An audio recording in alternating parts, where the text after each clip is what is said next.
Good afternoon, everybody. Here are my 5 top benefits of running in the winter, specifically the snow. And this topic is coming up because today I had a nice long run, and pretty much the whole trail that I was running for the whole 6 miles was covered in snow and ice. So many people, when they see that, they'd be likely to skip their workout, but here's why you shouldn't. The first major benefit is that it forces you to run slower. And as I've spoken about in other videos, probably the number one downfall of most beginner and intermediate runners, triathletes, cyclists is that they typically approach their workouts way too hard. And when they do that, they build up strain that they shouldn't be over the course of days and weeks, and they also miss out on the intended benefits of most of those workouts, which are low, slow volume.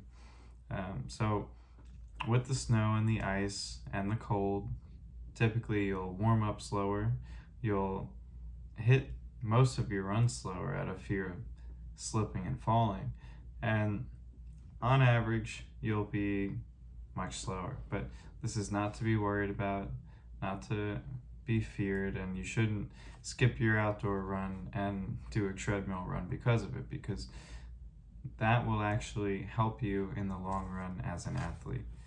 Now, the second benefit is that lower temperatures help keep your heart rate lower.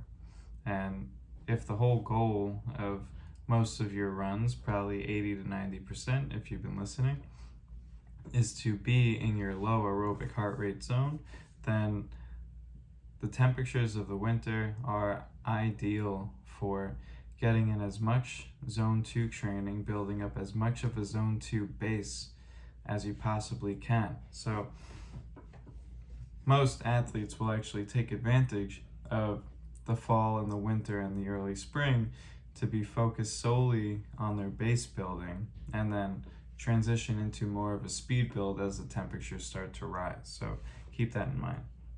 The third benefit is you really don't need to carry too many things with you when you're running in the cold, because you don't need like many bottles of water, and the only major weight that you need to carry is whatever extra weight your sweatpants or sweatshirts are.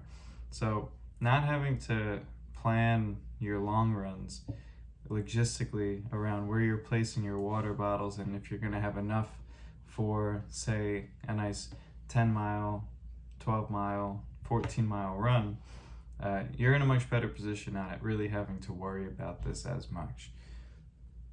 The fourth benefit, and this is more of a lifestyle benefit, is that when you run in the cold, you're actually increasing your body's ability to acclimate to cold weather. So while everybody else is complaining about being cold in your daily life, it's not going to be affecting you as much because of the vigorous exercise that you're doing out in the cold. Your body is much more likely to adapt to that temperature and not be fazed by it.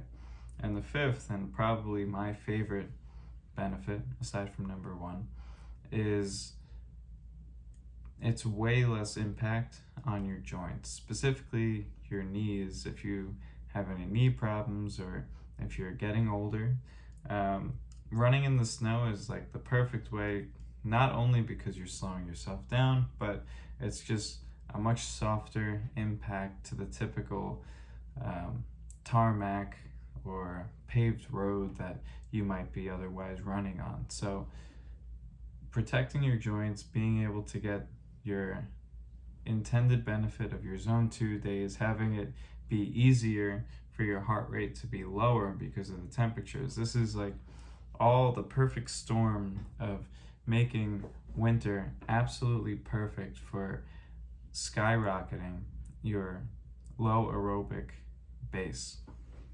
Now, for those of you who are looking to do races throughout the year, this is really the time where you should be focusing on getting your volume up, not worrying about speed, and just setting yourself up in a good position to approach spring a little bit harder. But get your muscles and get your body used to high volume now in the winter when you really don't want to be running too fast, because it's going to make progress in the spring and race season in the summer and then the following fall so much easier. So if you like these benefits, then like, subscribe, and comment, and I'll see you in the next video.